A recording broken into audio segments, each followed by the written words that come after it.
Absolute pleasure having all our three panelists here. Is the final panel for the evening, and let's keep it as conversational as we can. Let's try to engage everybody. And cure and care, fairly conversational, fairly easy to understand. But the topic, it goes with cure versus care, and I think that's essentially where I want to come in. And Dr. Sharma, let me start with you. Would you want to call it cure versus care, or would you want to call it cure and care? And what's the percentage that you would want to give to both in overall healing of anyone? See, healthcare is a continuum. It is not this or that, meaning if somebody has a heart attack and the person has had his cardiac bypass, prevention even starts after that because a person can return with another heart attack, which is more fatal. Similarly, if somebody is just starting out and they discovered that they have got high blood sugar and they're in their 20s or 30s, it doesn't mean that they will not take the medication. They take the medication, but simultaneously they'll work along to fix the root cause of why they got diabetes. So I think this either or is definitely not there. It has to be together. It is a continuum of care.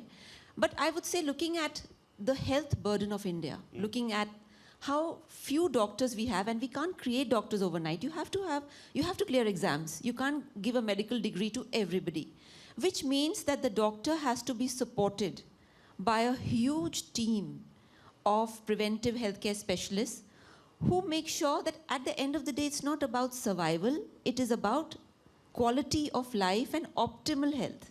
So when we are talking about optimal health, the best version of yourself, it's not about just survival, it is beyond that. Dr. Ghai, let me bring you in here. And what I asked ma'am as well, along with that, do you feel care can be expanded to a degree where it can overcome the need for a cure, keep you healthy throughout? Over to you. So care and cure can never be as versus. Care and cure always go together. So let me explain a little bit in detail. When you talk in terms of cure, you're almost talking in terms of precision, total, complete recovery. Very often that does not happen. So say for example, a cardiac patient is cured of his disease in terms of putting in a stent and removing his cardiac blockage, but requires some amount of rehabilitation when that person goes home. That's care. Without care, cure cannot work. So it's always together. It's synonymous. It's one combined force. When you look at sports injuries, without physiotherapy going on at home, once the patient goes back, you will never recover fully. When you look at road accidents, when you look at spinal injuries, when you look at muscular injuries, you look at post-transplant, even a small child coming home from pediatric ICU requires that much amount of care. Therefore, the complete concept of ambulatory care has come in. And when you talk in terms of allopathic, I'll keep the traditional medicine part aside because that's going to be a fireball if you want that to happen. But if you look at a comprehensive care, and Shikha is right here with us, nutrition is perhaps the most underrated aspect of overall healthcare, right? It's just almost taken as granted because some grandmom or granddad at home is going to take care of it. It's scientific. Gut is the second brain, right? There is a known axis, gut-brain axis, gut-cardiac axis, gut-respiratory axis. It affects your pituitary hypothalamic axis. It controls your hormones. In fact, Dr. Jitendra just mentioned about antibiotic use and misuse and antibiotic resistance. Unnecessary antibiotics change the gut flora, which impacts your mental health. Now, when you talk in terms of mental health, say, for example, you can give medication to control the disease, sometimes even cure, but long-term rehab occurs at home. So you need a complete counseling structure, you need a psychologist structure to make the process more comprehensive. So there is a phrase which is called as continuing of care. So when you talk in terms, I know there was a session on mental health and I've entered into mental health. With You can't keep that away from any panel yeah, discussion. so it's by the name of Zenre Wellness. So when you talk in terms of wellness, it's more comprehensive. So by the time we finish this panel, this particular panel, say for 45 minutes, there are approximately 65 Indians who would have committed suicide. 8 lakh Indians commit suicide every year. 1 every 40 seconds. That's ridiculous. 15% of Indians are at risk of some sort of mental health during their lifetime. That's your risk factor. 1 in 7 ladies postpartum have recognizable and reaching the stage of treatable depression. When we were medical students, that was donkey years back, I'm not going to give you my age, the incidence of autism spectrum disorder. Does everyone know what autism is?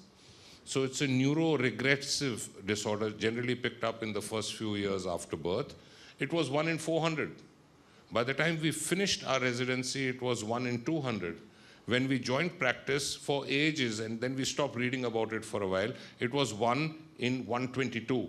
In 2026 May, it is 1 in 68 children are predisposed to get autism spectrum disorder. So there are a huge host of things which are happening. Care and cure are complementary. They are synergistic. We should never divide it. It works together. But we have to follow science. We have to follow evidence-based medicine. We have to follow data. There was also a comment about AI and things like that. It always is a support structure for us. AI is algorithm-based, just digressing from the main topic only for 15 seconds. So this is something which is data-driven. So more algorithms the computer forms through machine learning, that's the kind of information it derives. AI need not look after the clinical variables. So therefore, the human mind is more important, human brain is more important, and therefore the doctors are more important, and Indian doctors are the best in the world. Over to you. All right, fine. I'll let that thought resonate for a bit. Mini Shastri, yoga has been an integral part of your life. It has been your life. You've spent years teaching and practicing. Subjectively, and you're totally entitled to that opinion because that's how you've lived. How much of it has helped you keep medicines aside, and how much of it do you feel, in your own experience, helps you ensure that you're healthy? No, immensely. Go ahead, please explain it to us. So, yoga is a very logical science, and there's a krama to it. There is a progression to it that is meant to be followed if your teacher is able to relay the understanding of yoga to you in the right manner. When people take it out in piecemeal, I want to meditate, I want to pranayam, I want to learn pranayam because I'm just feeling mentally, I need that anchor. I feel it's a teacher's job to know where that person stands, because yoga is like yoga understands the very, very delicate roadmap that it gives. There's a blueprint of the subtle body, and your teacher has to essentially understand that not everybody is ready to jump into a pranayam or meditation straight away, which is why I come back to the fact that there is a krama and a logical sequence to it that was given to us in texts. And if I ask you to take a long exhalation, your mind will fight back, and more often than not, you might just feel a little dejected and say, yoga is not for me. But we may have started on the wrong note. The whole purpose of asana is to take, if I say in traditional words, rajas out of the body, the overactivity of the body, this constant striving, this constant sense of striving that we have to always be looking out for something else over our shoulders. This is the speed and pace that we live at, and it's almost normal. And it's not normal for the body. The body just needs a nice combination of being able to get rid of the daily wear and tear that our body takes a hit from. Therefore, yoga is looked at in a way that your teacher should be able to give you a little bit of a detoxification, purification practices. And I feel all we see is asana, which is nice in its own place. But there's also one step before asana. Are you holding too much? Are you holding toxins in your body? Are you holding toxin in your phlegm, in your sinuses? Are you holding toxins on your tongue? Are you holding toxins in your, your bile system? So it gives you this wonderful shat kriyas, which have helped me a lot. And the shat kriyas, which are shat meaning 6, they have helped me take air, detoxify my body, even something like Tratak, like waking up in the morning, and Huberman talks about it in his podcast, and yoga has always understood that the eyes are a lovely doorway to your parasympathetic nervous system. And the eyes, things like Tratak, or looking at the sun in the morning, or watching an object and letting the heat out of the eyes come out. So many people tell me that I have dry eyes, and I know that eyes can only take that much stress, and eyes is a lovely sort of tool that yogis gave us to be able to take care of our stress in the body, to take care of the stress physiology of the body. So let's make yoga exciting. Let's make it interesting that it always was. Let's not try and aim to do 54 Surya Namaskars. Yeah, or just limit it to a physical activity. Largely I understand from you. It's not just that, it's far more. Let me move to... So it's been game-changing for me to be able to do all the things that yoga comes with, a whole roadmap, not just asana. Perfect. Dr. Sharma, environment. There is, and maybe this will not be a popular opinion in this hall, but largely people feel scared to go to the hospital. वहाँ जाके ठीक नहीं होंगे, ठीक घर आके होंगे. That the environment, that's where I'm really going. How much do you feel the environment plays a role in your overall recovery? Because the cure can take place in a certain environment, within certain tools, under supervised guidance. But that care which one needs in an environment where one is generally comfortable, and this is where your psychosomatic issues also can be rested or they can erupt. So how much do you feel environment plays a role? I think environment plays a huge role. And let's look at some of the low-hanging fruit, as it's said in management, birthing centers. Initially, all women went to the hospital, which was the same where the heart patients were going, where other critically ill patients were going, and women were having a normal birthing experience. And obviously, they were stressed out because they thought they were ill, there was something serious. So birthing centers came up, and that concept changed because now birthing centers were happy places and there were not so many sick patients there. Yes, absolutely environment plays a role, and that is why in many hospitals, if you see, they don't like to keep the patient long. They want to discharge the patient as soon as possible and then move to ambulatory care, and there is a whole ecosystem of businesses which take care of the patient. So the patient is discharged quickly as soon as the patient is stable and the doctor feels the patient can go home, and then the nursing care happens at home. So I think it's very important. It can really contribute to a patient getting better sooner and in a more efficient way. Dr. Ghai, do you agree with the earlier two remarks, that whatever we've discussed so far? So I think as a patient, we have to start moving a human being from illness to wellness. And any human being will be a lot more comfortable at home, and it will be more cost effective at home. There is very often a statement made that Indian healthcare is 10 times cheaper than Western healthcare, but Indian healthcare in the private corporate structure is still expensive even for the affluent, right? And the insurance doesn't do us any favor in spite of taking insurance. So we leave that aside. Going forward, ambulatory care has come up in a huge way. Home care has come up in a huge way. You have to look at the more delicate parts of recovery, and that can take place at home.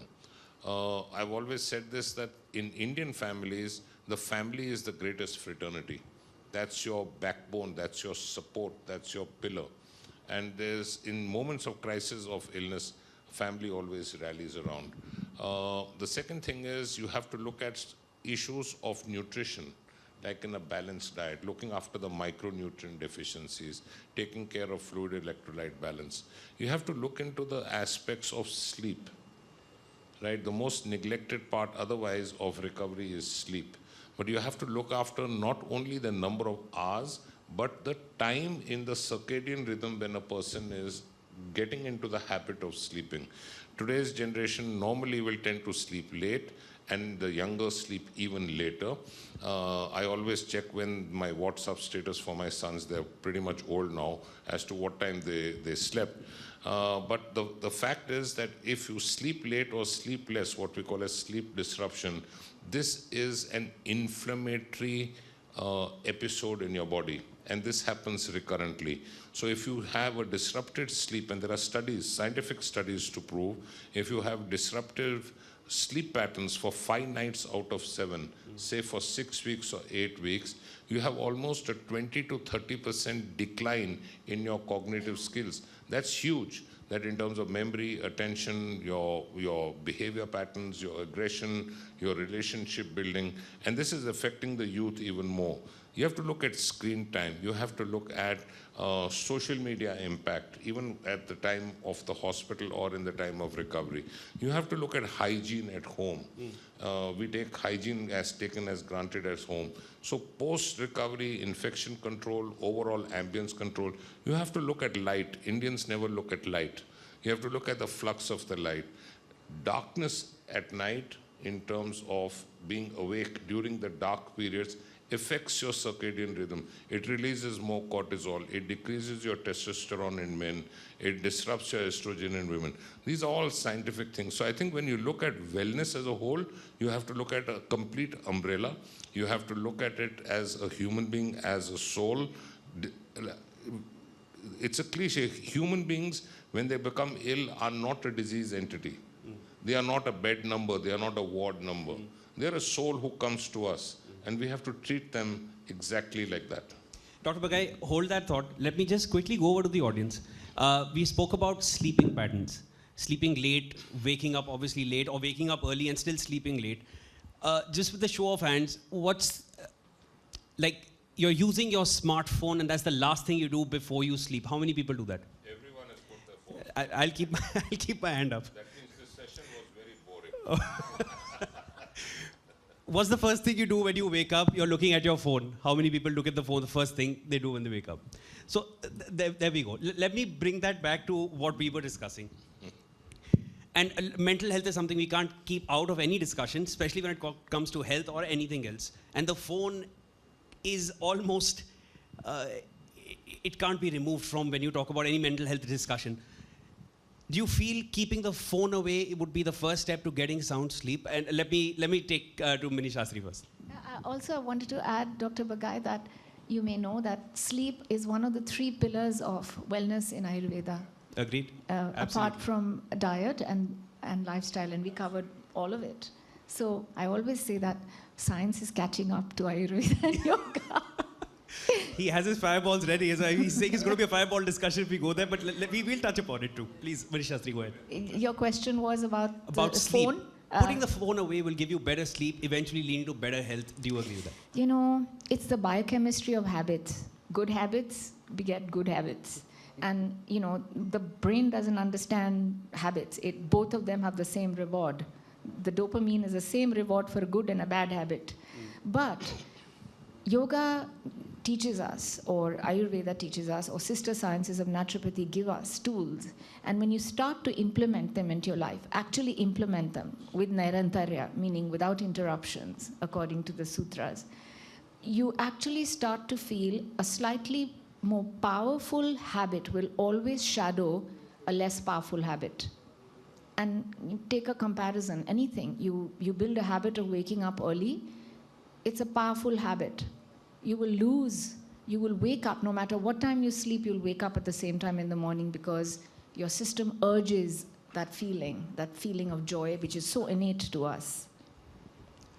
You want to add? Just to add to this in a scientific manner, so again, whatever I'm saying as authentic scientific data in peer-reviewed, international, published, established, recognized journals. Every hour, more than 3 to 4 hours in a week of using social media in screen time. Just imagine 3 to 4 hours in a week. We probably spend that in half a day. But 6 to 7 hours a day, Right? it's It's usually 13% decrease in cognitive function. Just imagine what we are doing to ourselves. The largest study was in Stanford last year, in which 35,000 university students enrolled in this research study. They were kept away from social media and screen time for 6 months. 29% increase in academic performance, memory, recall, writing skill, mathematics, you name it, overall cognitive skills. The issue is that we have actually become slaves of a device. Right? We are more and more dependent on it. The full game is on reward hormone. Yeah. So this is again scientifically published. So what happens is social media and abnormal sleep pattern, what it does is it releases a hormone known as dopamine. Dopamine is your release hormone, right? When a youngster falls in love with a girl or a girl falls in love with a young man, you get a release of hormones. These are called as reward hormones. These are addictive, right? So the word addiction is much more stronger of social media than even gaming, gambling, smoking or alcohol. Does anyone want me to repeat that again? Social media addiction releases more reward hormones than alcohol, smoking, gaming, or any other addiction which a human being has. And there is an abnormal ratio between what we call as serotonin, gabapentin, and dopamine. This is what causes disruption. There are also MRI studies to collaborate, brain volume studies to collaborate, cognitive studies to collaborate. Use social media as less as possible. Our lives cannot be dictated by reels, shares, likes, collabs. This is such nonsense. I mean, this is the biggest curse in not only in this generation, even in our generation. I mean, we rely on such fictitious props that we actually forget how to live. Dr. Sharma, I'll bring you then. Social media, we'll try to keep it back to what we were discussing, cure and care. But when we talk about care, social media is very much a norm of life. Nothing takes away from what Dr. Bagai has already shared. But you can't do away with what the world is functioning like now. Yes, sleeping pattern can be made better. That needs to be done. But overall, do you feel when it comes to care, phones need to be kept away? And will that eventually also lead to keeping diseases away? So I'll tell you something which is very important, and I'll just park some thoughts. So there is an author called Nir Eyal, and he has written a book on how to build addictive technology. Many of the addictive technologies actually are based on casinos and how reward systems work. So there's a huge science of psychology on how to get people addicted to you. And they have psychologists, they have statisticians who work on that. Now, having said that, we can't wish away phones, we can't wish away many things. But what is very important is, it's like giving your 16-year-old a Ferrari. People love speed. And that is why the license system comes in. So I think as human beings, as we are creating new objects of desire and efficiency, we also have to learn how to manage those objects of desire and efficiency. Meaning thereby that anything which is powerful, whether it's a car or whether it's a medication or whether it is social media, we have to learn how to have a relationship with it. Like, for example, I think when it comes to food, in the last 40, 50 years, a lot of addictive foods have come. Yeah. So it's so easy to tell somebody, please don't have sugar, please don't have this, please don't have junk food. But little realizing that industries have spent millions of dollars creating those products which are addictive. So I think what we need to do as human beings is that we have to understand, yes, we are human. Yes, this is addictive. Now, how do I redefine my relationship? And the moment a human is aware, the best part is that human being is not just about intelligence or memory. Yeah. Human being is something about wisdom which AI doesn't have. So human being can step in and change behavior consciously, which a machine cannot do. But you just have to be conscious that yes, this is happening and there is a problem. Let me get, finally, let me also get remarks on quick fixes, on your thoughts on what quick fixes are. Dr. Bagai, I'll start with you. Very simply, rapid weight loss programs typically involve extreme calorie restriction, excessive exercise. That's what one would understand. But quick fixes, can they be made redundant? I think quick fixes always fall flat on the face. We follow so much of advertisement, so much of commercialization, not only of objects, attire, food, ultra-processed food, which is sheer poison for our gut and brain. These are things which from early childhood have to be inculcated. I would very strongly suggest the Indian government to inculcate and change this damn syllabus altogether. We are producing miniature robots who have no sense of knowledge. They just learn, they go to the exam hall, vomit out the multiple choice questions, and the classical example is what is happening in the NEET. I think we have to take an overall relook from childhood. Teach correct value systems. Eating correct is very important. Yeah, just look how synonymous I am loving it. McDonald's. Yeah. It's killing India. Very clear. When you talk of Pizza Hut, pizzas are killing Indians, small children. I mean, the Zomatos don't let you cook, Blinkit don't want you to walk, and Swiggy brings it into your bedside. We have killed this generation.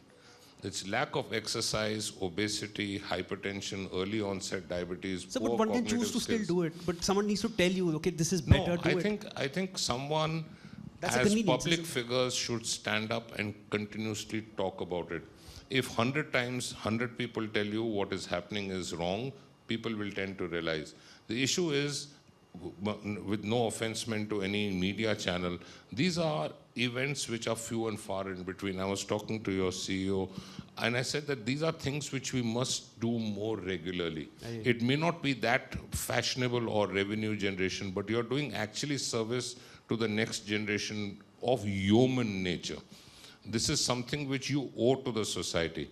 I've entered into mental health space not to earn money. I owe it to the society. I'm seeing young children suffer. I've seen toddlers having early onset dysfunctions neurologically. That's crazy. That's unacceptable. Then what's the point in spending 45 years in healthcare and not giving something back to the society? Mini Shastri, quick fixes. You know, you want to, okay, let's just talk about losing weight. You do the treadmill for 2 days and you're already on the scale waiting to see if something changed. A little less water, okay, you're 1 kg lighter, great. 2 days later, you're back 2 kgs up because water content has changed. Just want to understand from you, can quick fixes really be made redundant? What's the way towards that? Can it be made redundant? Yeah. Because you keep coming back to this the problem again and again, so you know that it didn't work. Yeah. But I feel like this era or this space that we live in, for you to be consistent with something, you really don't get to see its entirety of its efficacy. For example, people say, I lift weights for muscle, I do yoga for stretching, and no, it doesn't have to be like that. You can use your own body weight as weight-bearing exercises for you to be able to have optimal muscle in your body. You just have to stick to the system, and then and things like I have a shoulder injury because my trainer made me work too hard. Not that there's anything wrong with trainers; they do a great job.